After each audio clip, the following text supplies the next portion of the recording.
Welcome to SVG Television News for Tuesday, February 10th. I'm Jimmy Prince with the details. President of the SVG Teachers Union, Oswald Robinson, says the request to government for a one-month non-tax compensation for teachers and all other public servants is justifiable. Robinson also told SVG-TV News that given what is taking place with the economy, the request for the compensation in the first quarter of this year will enable workers to meet some of the basic requirements. Because we are way behind when it comes to increase in salary. Bearing in mind the inflation rate would have escalated far beyond the income of workers. So we have made that proposal to the government, and we are publicly making a statement that it has been submitted. Because many people are asking, why have you not said anything? Okay, now you cannot say anything before the time is right. So the time is right now for the St. Vincent and Grenadines Teachers Union to say to its members that we have submitted a proposal to the government. Robinson said he's not expecting government to take a hard line on the request, given that there has been no increase in salaries over the last 3 years. He said when a salary is unsatisfactory, discord among the workers can brew. We have not yet contemplated on any consequences. As a union, we are very conscious of whenever we agitate, we advocate for something. We are fair, we want to be just. We know that there could be consequences, but what we want is results. Okay? And we have been very reasonable, very patient, because everybody speaks about the state of the economy. We are conscious of all of that, but at the same time we have to look out for the interests of our members, because we want workers to enjoy a decent living, and one of the requirements for a decent living is a reasonably good salary. Because if everything would have gone up and you're still operating on the same salary, which is 3 years behind, then it impinges on the productivity of the worker. It impinges on the morale. Government Senator Luke Brown says compared to all the other OECS countries, this country has recorded the most growth in recent times. Brown says this is a reflection of the good job that the government has been doing. Therefore, he has no problem with the budget for 2015. But I want to say at the outset as well, and it is a foundational point for me, that something must be working or sensible about the economic policies that the government has implemented over the past few years. And people might have different perspectives on this, and it's reasonable for that to be the case. But we look at the economic situation in the OECS, and St. Vincent and the Grenadines has had the highest rate of economic growth over the past 13 or so years. And that is not something that is going to happen by chance. He also took the opportunity to counter claims that this country is reliant on handouts to push development. Admittedly, the rate of growth, the absolute rate of growth itself has been tempered by a lot of what we have experienced or seen in the wider economy, and that is to say the international economy. But it is something to note when we begin to analyze the budget and begin to analyze the economic performance of St. Vincent and the Grenadines for us to pay attention to this particular fact. Now, there are several different components of the topic today, and one of the things that I want to even refute from the outset is that we are not reliant on handouts by any measure whatsoever. I don't know what handouts this country gets now. What I know is that based on, and this is another component of the topic, based on what we have seen where foreign direct investment is concerned, people, investors, both foreigners and locals, see this as a land of opportunity.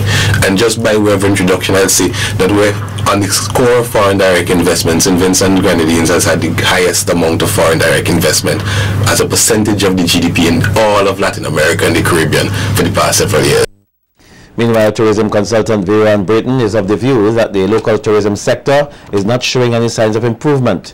On Sunday's Hit Stop program, Burton says the government should have a better plan for tourism instead of hoping that the completion of the Argyle International Airport would solve all the problems of the tourism sector. I was disappointed in what was presented in the budget for tourism. And I can say I've been disappointed for many years in what has been presented for tourism. It's all right to say that we probably were the highest, the country in the OACS with the highest economic growth, but the reality is that as far as tourism is concerned, that we are last in terms of performance in the tourism sector. And I would have thought that there would be some kind of stimulus and specific directives that the government will be taking this year to stimulate that sector. Instead, it seems to be not just the government, but so many people seem to be saying, when the Argyle International Airport is completed, this country would see a takeoff in tourism. But it doesn't work that way at all. It is not a natural progression that after you establish an international airport, that automatically tourism arrivals will increase.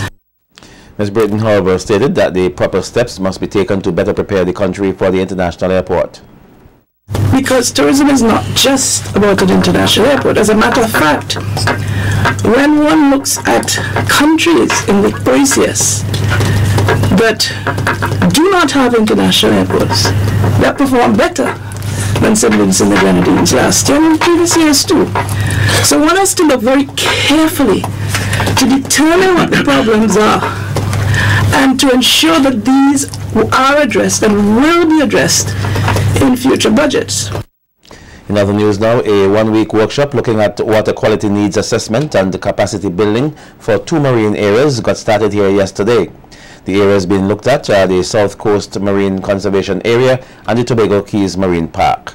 The project is a collaborative one which includes the Fisheries Division, the Central Water and Sewage Authority, the Ministry of Health, Wellness and the Environment, the Bureau of Standards and the Tobago Keys Marine Park. It is being funded by the Caribbean Marine Managed Area Project to the tune of just over 77,000 DC dollars, which is being administered by the Sustainable Grenadines Incorporated Susgren. Addressing the opening ceremony of the workshop, facilitator Shirley Woodley of the National Oceanographic Atmospheric Administration of the USA says they are happy to be part of such an exercise, which will bring tremendous benefit to this country. We all know, if you could go to the next slide, as we all know, our oceans have no national boundaries. The Gulf of Mexico, the Caribbean, and the Atlantic are intimately connected with our natural resources. And that connectivity, though, also we can share impacts that affect each of us as neighbors. The U.S. has an interest as well as an obligation with our Caribbean neighbors to protect these valuable and vulnerable resources and work together to have the best quality that we can in our water, in our natural resources, and in our environment. So we're here to spend about a week and a half with the colleagues from the National Parks and the Fisheries in South Coast as well as Tobago Keys. We want to share our experiences with what we have learned in other regions and share our scientific information and our scientific technologies that we've acquired while we have been investigating various environmental impacts on coral and coral reef health, as well as what we've learned along the way, which in most of those cases, if not almost all of them, it's the local threats that have been the most significant factors in impacting reefs. The project here is expected to last for 1 year and is in keeping with the legislative and institutional mandate of the National Parks, Rivers and the Beaches Authority to ensure that protected areas are managed within national, regional and international standards. Whereas the Ministry of Health puts plans in place for the start of the construction of the Maricoa Polyclinic, an appeal is being made for the understanding of residents given the temporary arrangements that will soon take effect. Health planner in the Ministry of Health, David Latchman, provided an overview of the project at last Saturday's Town Hall meeting and explained that the clinics in the area will now be expected to carry the weight given the work being carried out at the Levi Latham Health Center. We have a clinic in Corner, we have the Richmond Park clinic, we have the Evesham clinic. What we are proposing to do is to use the Evesham clinic, and as the parliamentary representative said, when the building was designed, it was designed to be a little bit more than just a regular clinic, so that we could actually house inpatients there. So what will happen is the hospital component, the inpatient component, will be removed to the Evesham Health Center.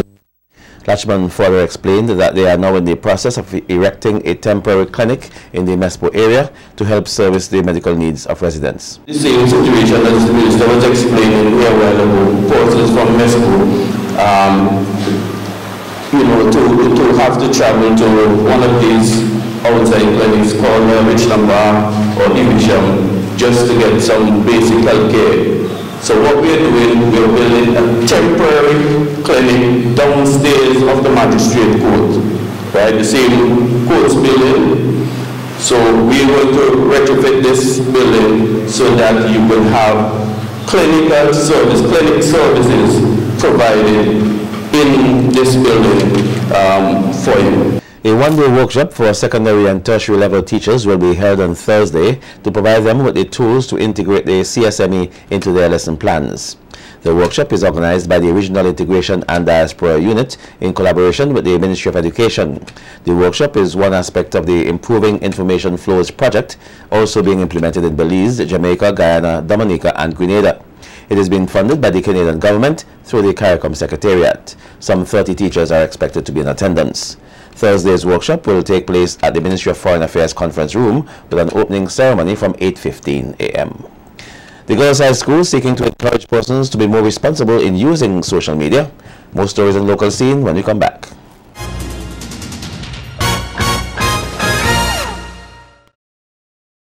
The Girls High School Young Leaders earlier today unveiled a banner for the launch of the 2015 Young Leaders Project. This year's theme is Leaving Digital Footprints, Downloading Our Path, Loading Our Future. President Abeni Richards said they intend to inform the public on being responsible digital citizens. She says persons have to first carefully examine what they are about to post online. It is basically having online ethics, and that is what most of us lack. The following reason is why I strongly believe that the adapted sub-theme is quite fitting. Some of us already have online repetitions. You go down the road and hey, no, you can't post on the picture, and even worse. Let me give you some questions that you might be able to relate to. What kind of pictures do you send on Snapchat, and to whom do you send them? Has anybody ever copied everything from Wikipedia onto Microsoft Word? I know some of you may have given someone a real cussing or spread some kind of nasty rumor. I personally do not believe that is how we should be acting online.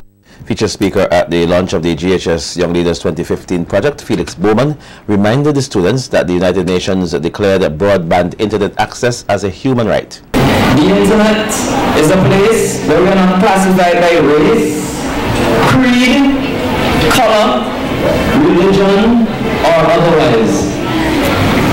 We are free to be ourselves. We are also free not to be ourselves. We have and enjoy unlimited freedom on the internet. As grand as this sounds, this is where the greatest responsibility is required. Like a great history book, everything on the internet is remembered forever. The software programmer said what is posted on the internet is permanently fixed. He also cautioned the persons to be mindful of what they post. All of the services that I mentioned above, Facebook, Twitter, are free. And when services like these are free, it It is because you're the product, not the customer.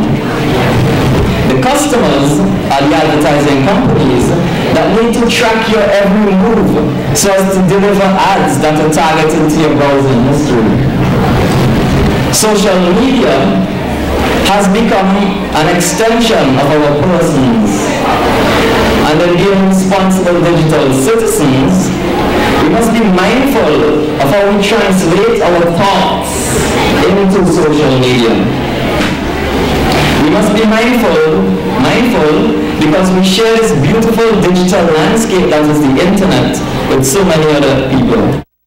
In some news from the courts now, a jail term of 3 years was this morning handed down to 17-year-old Sean Slater, a resident of Green Hill, by Chief Magistrate Rashawn Brown Matthias. This after he pleaded guilty to the offense of having in his possession one firearm without a license to hold the same. Slater was intercepted with the firearm by members of the Special Services Unit who were on mobile patrol in the Green Hill area. That's on February 8, 2015. He was seen walking in the public road and, having recognized the presence of the police, began running away. Police gave chase and caught him. The firearm was reportedly discovered in the nylon sack he was carrying at the time. Meanwhile, Delroy Jack, a resident of Camden Park, is now before the courts on a charge of attempted murder.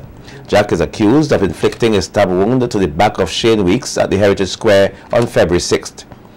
That's during an altercation. Reports are that following the incident, Weeks was warded at the Milton Cato Memorial Hospital but has since been discharged. Jack appeared at the Serious Offences Court this morning and was not allowed to plead to the charge, which was laid indictably. However, bail was allowed in the sum of $30,000 with one surety. He was also ordered to surrender all travel documents to the court and to report to the Central Police Station on Mondays and Thursdays between 6 a.m. and 6 p.m. April 24, 2015 is the date set for the preliminary inquiry. Well, the Streams of Power Church of St. Vincent and the Grenadines is celebrating 50 years of ministry. At a press conference yesterday to officially launch this celebration, pastor of the church, Errol Daniel, says that the celebrations will span a period of 50 days from February 8th to 27th of March.